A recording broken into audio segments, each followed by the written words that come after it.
नमस्ते प्रेक्षकांनो, राशीच्या माध्यमातून मी शिल्पा देशमुख परत आपल्या भेटीस आले एक अत्यंत सुंदर कविता घेऊन आयुष्यावर बोलू काहीतरी.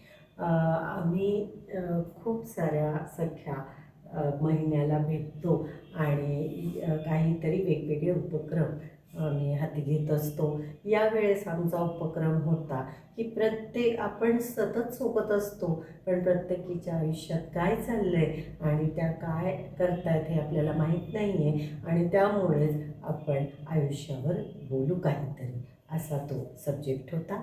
त्यातच आमची एक मैत्रीण मृणाल पाटील दाभाडे येथील, तिने एक सुंदर असं मनोगत लिहून आणलं आणि ते सादर केलं, आणि ते इतकं सुंदर होतं की मला तुमच्या समोर राशीच्या माध्यमातून ते आणावं असं वाटतंय.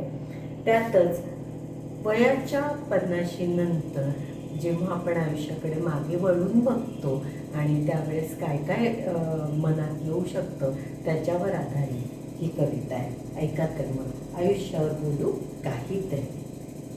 आयुष्य बघता बघता बोलता बोलता 50च्या पुढे कधी गेलं कळलंच नाही.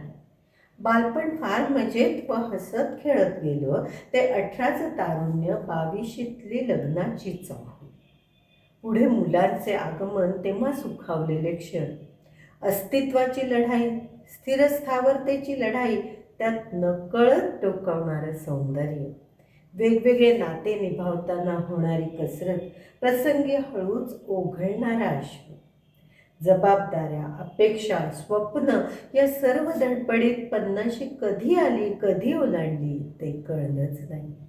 कुठेतरी नाराजी जाणवली तर नकळत त्यामागून स्वप्नसुद्धा फुलताना रंगताना दिसले. कधी हरल्यासारखं वाटलं तर आशेचा किरण त्यामागून डोकावताना दिसला. या सर्व घडामोडी आयुष्यात 50शीत कधी आली तेच कळलं नाही. थोडी दुखणी दाखवू लागली 50शी आली.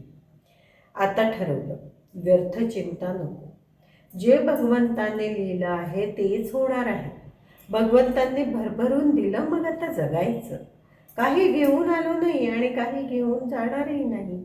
जगाला कौतुक वाटेल की नाही, पण आपल्याला आपल्या जगण्याचं कौतुक वाटलंच पाहिजे.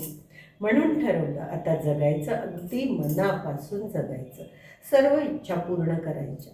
म्हणतात ना, जगता आलं पाहिजे, मरता केव्हाही येतं. यशाने माणूस उंच जातो, पण पाय जमिनीवर ठेवता आले पाहिजे. पाप काय कसेही करता येतात, पण पुण्य करता आलं पाहिजे. ताठ कोणीही राहतं, पण झुकून वागता आलं पाहिजे. शहाण्याचं सोंग घेऊन वेडं होता आलं पाहिजे.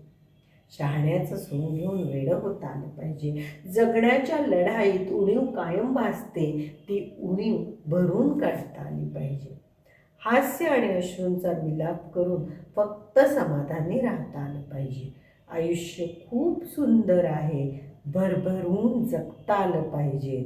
आयुष्य खूप सुंदर आहे, भरभरून जगता आलं पाहिजे. आयुष्य छान आहे, पण थोडं लहान आहे, म्हणून ठरवलं, बकेट लिस्ट पूर्ण करायची वेळ आलेली आहे. आता ठरलं, स्वस्थ आणि निरोगी आयुष्य जगायचं.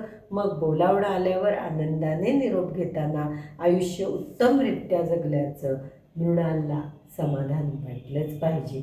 हे आयुष्य आणि हा गोतावळा खूपच छान आहे.